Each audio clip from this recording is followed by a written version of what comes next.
finally happened. Yes, UCF finally got their first Big 12 win, and it came by beating the Cincinnati Bearcats, their former and new rivals in the Big 12. Hello, everybody, and welcome back to Charge On. As always, I'm your host, Sean Green.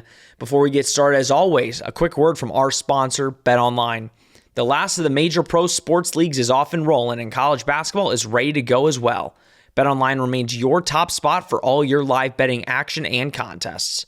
NFL, college football, UFC, and NHL are all in full swing. BetOnline is your number one source for wagering news, odds, trends, and predictions. All the hoops betting action along with every sport available at your fingertips with both desktop and mobile access at any time. Head to the BetOnline today and remember to use our promo code BELIEVE for your 50% welcome bonus on your first deposit. BetOnline, where the game starts. Riding solo, right? So, watch the game. Did a post-game show, which, again, we're switching it up a little bit on the channel. We're going, we've been doing the live watch-alongs, which I've really enjoyed to do. Last week, we did the live pregame show outside of the bounce house. And then today, I'm like, you know what? Instead of doing a whole live watch-along, let's do a post-game show. So, we did a post-game show. Had a little bit of a hiccup there. So those that came back and watched, I greatly appreciate it. For some reason, I'm losing my voice. I don't know why. I've barely talked today, but I'm losing my voice a little, and I don't have Nick and Rob with me. So bear with me. But what a win, right? We'll get into all the negatives. We'll get into all the positives. Because at the end of the day, this was not a perfect game. I think I mentioned it on the live stream. If UCF played any other team in the Big 12 today, I don't know if it's a win.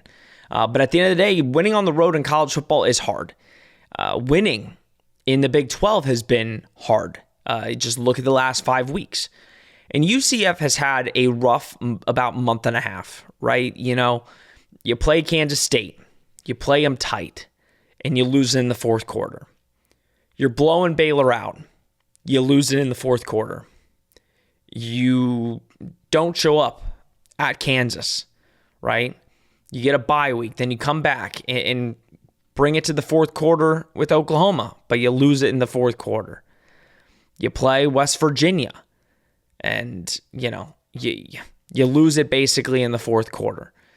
So it's happened consistently, right? Every single week you kind of look at yourself in the mirror and say, when is it going to finally be the week? And this week against Cincinnati, we were all kind of, I think both UC fans and UCF fans were both saying, this could be the week. This could be the week that we can put something together. We can finally pull off a win in conference play. Because again, these two teams know each other really well, right? We've played Cincinnati I don't know how many straight years. We beat them last year in a big game in Orlando.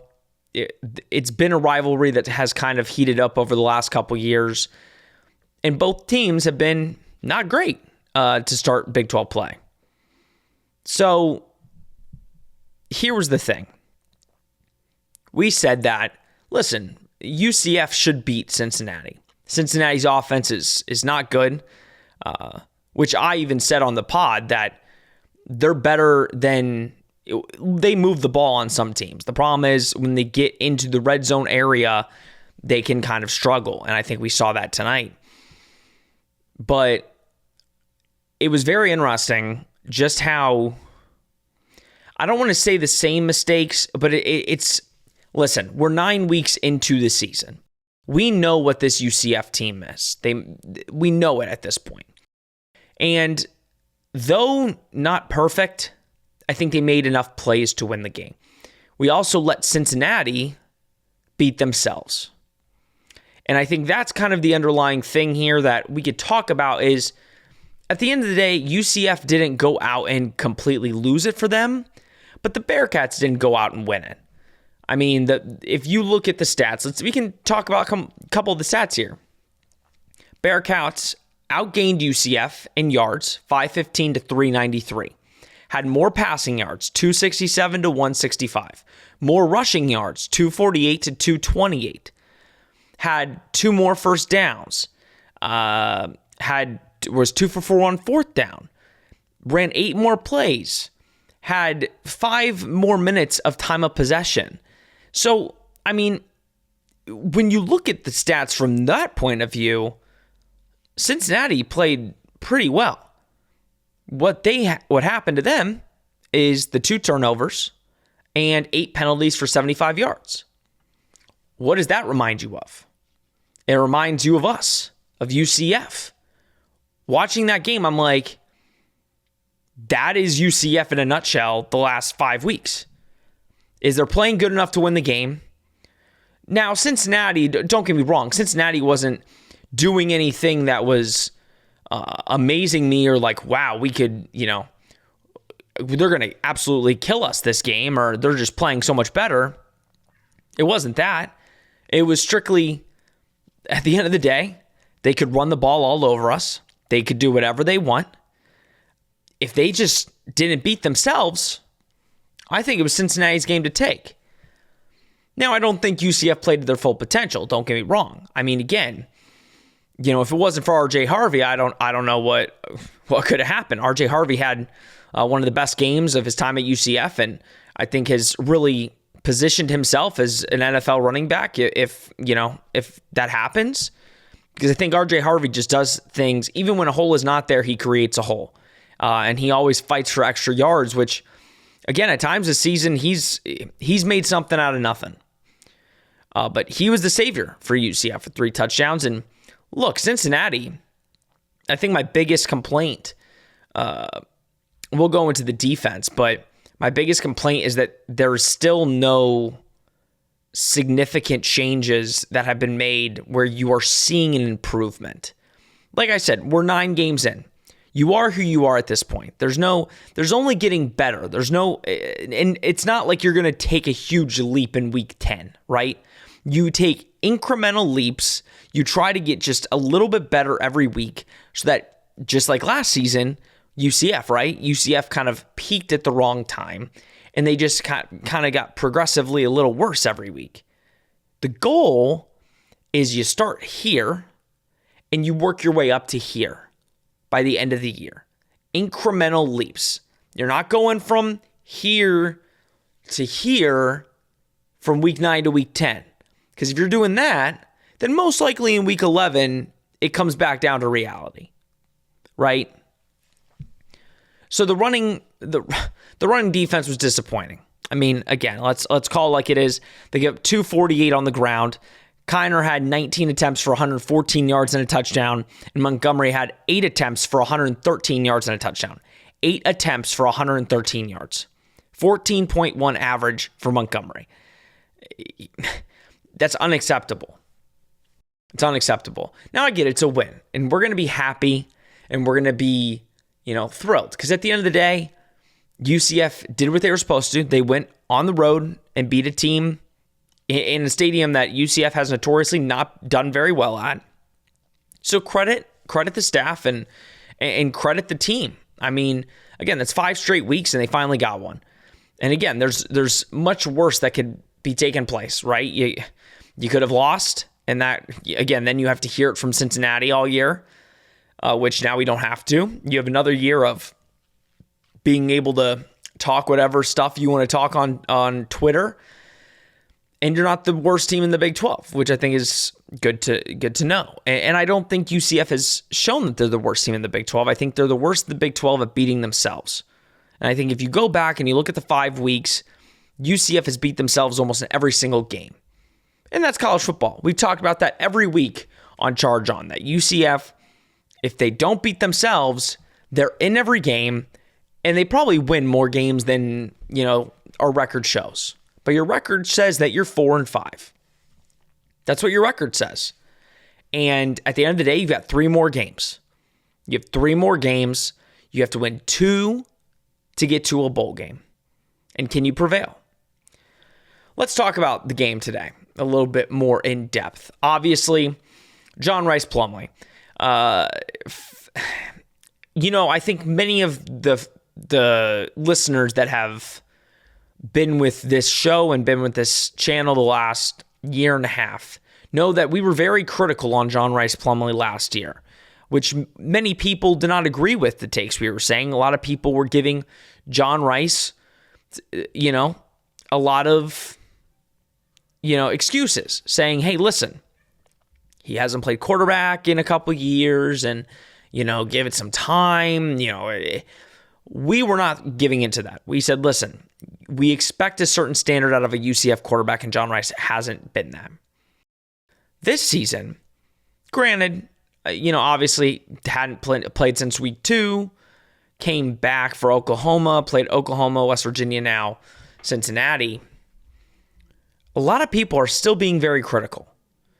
Went 13 of 23, 165 yards through the air, and then 13 carries for 53 yards and a rushing touchdown. Had a quarterback rating of 116.8 and a completion percentage of 57%, which would have been higher if there wasn't 3 or 4 drops from the receivers. Listen, I've been a big John Rhys guy this season. I think John Rhys has shown me a lot in the steps that he's made at quarterback. Most of the throws, if not all of the throws he's made this year, have been significantly better and more accurate than throws he was making last year. So when I continuously see the John Rhys slander, I am not sitting here and saying John Rhys is a top quarterback in the country. I'm not sitting here and saying that John Rhys has not done anything wrong or does not make wrong decisions. All I'm saying is John Rhys Plumlee does not deserve all the flack that he gets from UCF fans, especially after performance after performance. Now, granted, I get the West Virginia game. I understand. He made a couple decisions that cost UCF the game. At the end of the day, you turn the ball over, you're costing your team the game. Even though not all 4 turnovers were his fault, he did make a couple that were his fault, that were his error. In a game like today, didn't really put the ball in harm's way, had the one almost interception to RJ Harvey, right? Didn't put the ball in harm's way. Didn't try to do too much when a play wasn't there. Got out of the pocket, threw the ball away. Got out of the pocket, put the ball in a place only the receiver can get it. Made plays with his legs that we haven't seen in a couple weeks. Because, again, he's not 100%. John Rhys didn't go out and lose you this game. RJ Harvey went and won it. But, I was I'm in a couple group chats, right? And I said this on the live stream. And they were just crapping on John Rhys.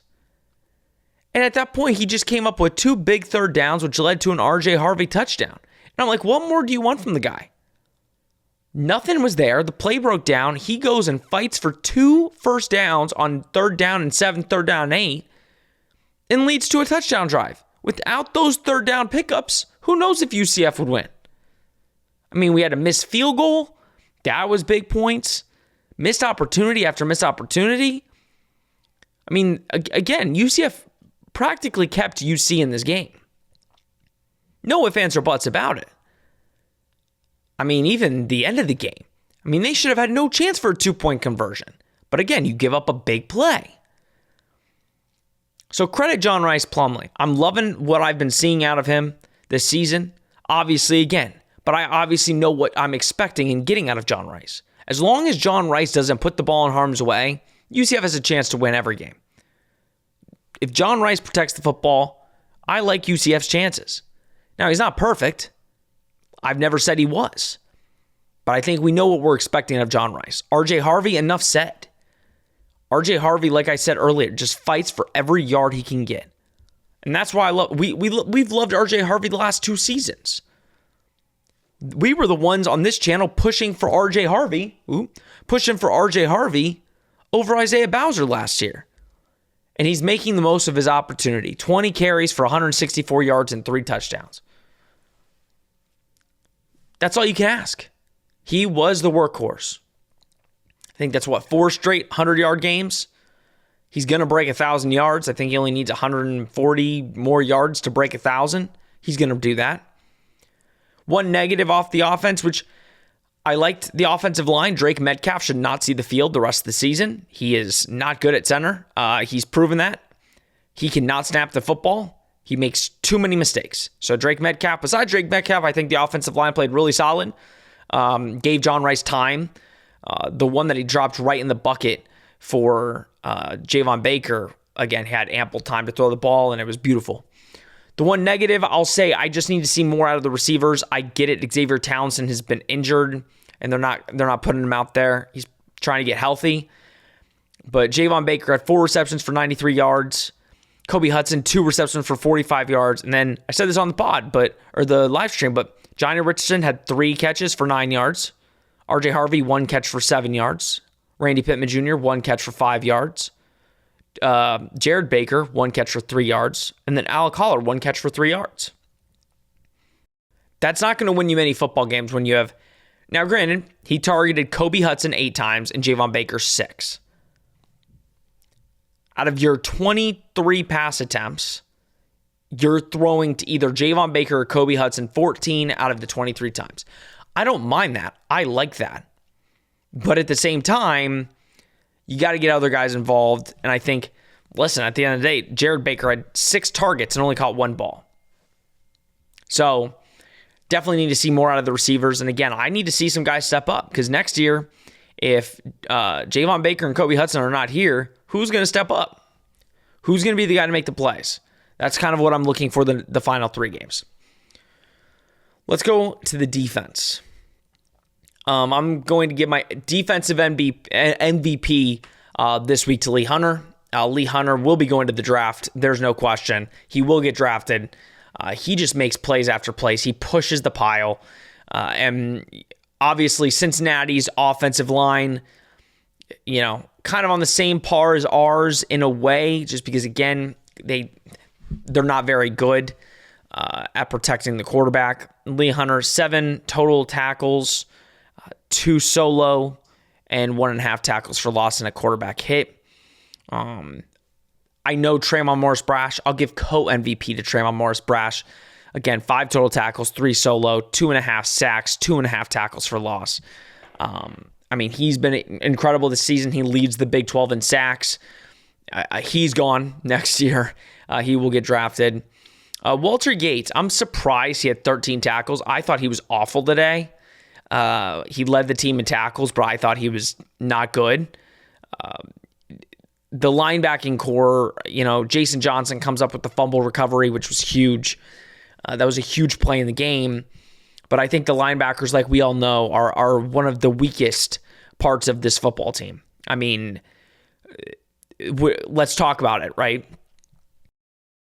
The running backs on Cincinnati side. We've been talking about it, and it's almost just like the same thing over and over again. Running back takes the ball, goes to one side. Defensive line does a good job kind of filling up the holes. The linebackers move over. Okay, well, the running back sees that everybody's on one side. He's just going to cut back and go the other way. That was basically every single run that Cincinnati had was a big run to the opposite side of where they started the run because no linebacker is helping. And if they do help, they're not fast enough to get the running back. And Keisner is literally one of the slowest running backs in college football, and you still couldn't get him.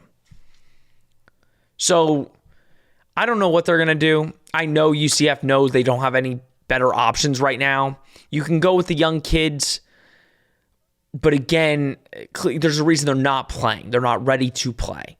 And, I don't want to start looking towards next season at all because I think there's a lot to play for here.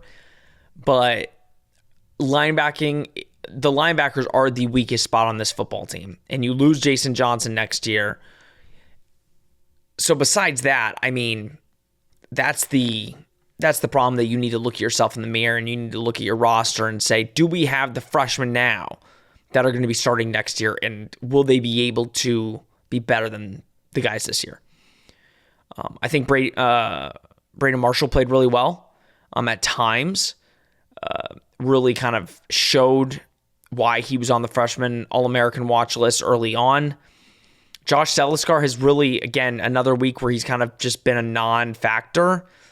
He's honestly really hurt. I think I feel bad for him because I think if he would have went out to the draft last year, I think he would have gotten drafted and really made a name. But I think this year he's just really hurt his draft stock and how he's played in the Big 12. He really has not, even today, against Cincinnati, he did not really show up. And it sucks. I hope he can finish strong, but he is just not contributed the way that I think most of us assumed that he would have contributed. Besides that, biggest play, or a couple big plays, obviously, fumble recovery was huge. The fake punt, that was great to pull out. We like to see that. I don't like to be a negative Nancy. I feel like I'm being very negative this pod. Let me be positive. I'm going to be positive a little bit. I'm sorry that I'm so negative. I think it's been 5 straight weeks of 10 straight pods of losses. So taking a 28-26 win feels like a loss in a way, but it's not. At the end of the day, you go and you beat Cincinnati. We're counting it as a Big 12 win, but it's not. Let me rephrase. It is a Big 12 win, but it's against a team that you've played every single year, who you beat last year at home. And I think there's still a sense of you kind of need to go out and beat at least one of these final 3 teams, specifically Texas Tech or Oklahoma State. Now, Oklahoma State doesn't look very good in the sense of you ain't beating them. Anything can happen in the Big 12, don't get me wrong. But Oklahoma State can run the football, and it's the one thing that you've proven that you cannot do. Ollie Gordon will probably run for 400 yards, and it would not surprise me. And, whatever his total is for the game next week, I'd bet the over. Because there's no chance in hell that UCF stops Ollie Gordon next week. Now, I hope this plays back, and I hope I'm wrong. And I hope that I'm the laughingstock because I was wrong because I said that UCF wouldn't stop Ollie Gordon. But that's just my truth. You gave up 200-yard rushers to Cincinnati, which, granted, Cincinnati is a really good running the football team. That's all they've been able to do all year. But at the same time, doesn't give me much confidence. And Emory Jones is awful, but he actually played pretty well in my opinion. I don't think they have many playmakers out on the field. They basically just compiled a bunch of rando transfers and put them out, which, here's the thing. Cincinnati, I feel bad for Cincinnati. Yes and no. I feel bad, but I also don't because they talk way too much. They lost their coach. Basically, all their players left. Do you see Evan Prater? Evan Prater's like playing special teams. Went from being the backup quarterback to playing special teams. It's sad for them. I'm happy UCF won. I really am. I truly am. But listen, at the end of the day, it doesn't matter until you get to 6-6. You need to win the next 2 out of 3. However you do it is up to you. You want to go beat Oklahoma State and Texas Tech but lose to Houston? I'm fine with that. You want to beat Texas Tech and Houston but lose to Oklahoma State? That's probably the most realistic way you can do it. It's not going to be easy. Don't get me wrong. I think UCF still has an ample amount of problems. Again, in my opinion, watching the game today and the game that I watched with my 2 eyeballs, UCF plays that type of game against Oklahoma State, against Texas Tech, against Houston. UCF loses. We'll take the W, don't get me wrong. And I'm not trying to be a negative Nancy here. I know it's a positive day. Tomorrow, somebody on the pod said it. Tomorrow, the air will be a little bit fresher. The food will taste a little bit better. Right? Credit to whoever said that. I don't remember who has said it. I wish I could remember. I apologize, but I give you credit. You know who you are. But at the end of the day, you have to get better. You have to get to 6-6. You can't end the season 5-7 and miss a bowl game. You can. And I think that luckily, hopefully, this team got a little bit more confident today. Hopefully, the team got a little bit more juice in them. But you got to clean up the mistakes. They didn't beat themselves. Which I think was the most positive thing that you could look at this game from and say, They made Cincy beat themselves. UCF didn't beat themselves. But at the same time, you didn't go out and necessarily just win, which I think is what we were looking for. I said it on the pod. You need to go out there and prove, I think in my pre-game predictions or whatever, I said if you go out there and play a close game against Cincinnati, the confidence for the last 3 games is going to be pretty low. So if you go out there and just punch them in the mouth and dominate them from possession to possession, we're in a different playing field here.